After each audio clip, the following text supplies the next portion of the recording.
उदय सामंत एका मोठ्या गटासह भाजपमध्ये जाणार. संजय राऊतांचा मोठा दावा, राजकीय वर्तुळात खळबळ. शिवसेना ठाकरे गटाचे नेते अंबादास दानवे हे लवकरच तुम्हाला आमच्यासोबत दिसतील. आमच्यासोबत येण्याची त्यांची प्रोसेस सुरू झालेली आहे, असा दावा उद्योगमंत्री शिवसेना शिंदे गटाचे नेते उदय सामंत यांनी केला आहे. उदय सामंत यांच्या वक्तव्यानंतर राजकीय वर्तुळात चर्चांना उधाण आलेलं आहे.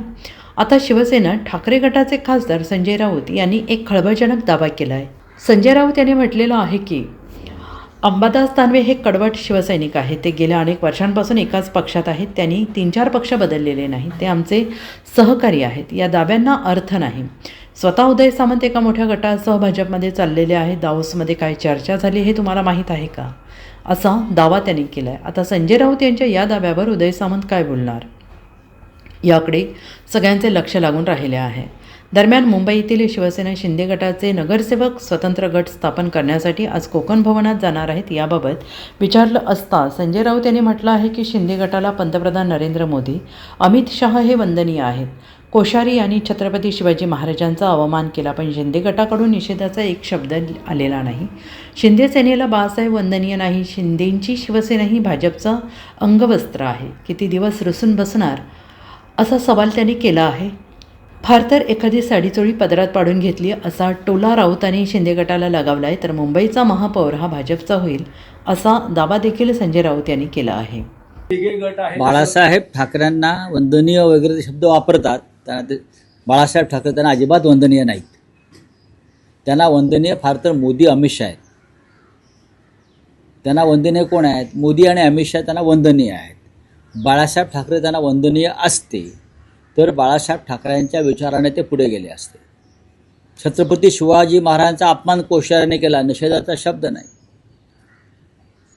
मुंबई तोडण्याची कारस्थानं सुरू आहेत, निषेधाचा शब्द नाही. यांना कसे बाळासाहेब ठाकरे वंदनीय?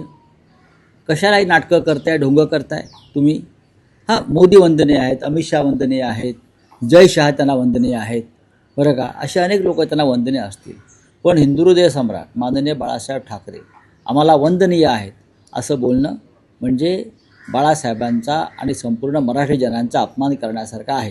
ही ढोंग, ही नाटकं लवकरच बंद पडतील. नाही, पण राऊत साहेब, पुढचे 2 दिवस आहेत अर्ज महापौर पदासाठी सादर करण्यासाठी. बरं, फेब्रुवारीच्या पहिल्या आठवड्यात मुंबईला मोठ्या कालावधीनंतर महापौर मिळतो आणि तो आता भाजपचा असेल हे आता जवळपास निश्चित आहे. अशा वेळेस शिंदे शिवसेना ही भाजपच्याच महापौरांना पाठिंबा देईल. बघा, शिंदे शिवसेना ही भाजपचं अंगवस्त्र आहे.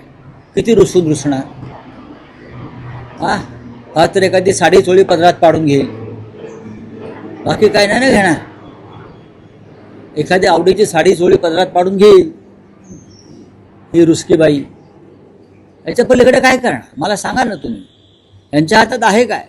त्यांना दिल्लीतून डोळे वटारले असते अमित शहाने, त्यांचा पक्ष आहे तो. शिवसेना असती आमच्यासारखी तर आम्ही केलं असतं ना. आम्ही लात मारली. आमच्यामध्ये लात मारण्याची हिंमत आहे ना, स्वाभिमानासाठी. मराठी माणसं आहोत आम्ही. पण अजूनही महापौर ठरलेला नाहीये. ठरेल ना, महापौर भाजपचाच होईल. की महापौर हा भारतीय जनता पक्षाचाच होईल.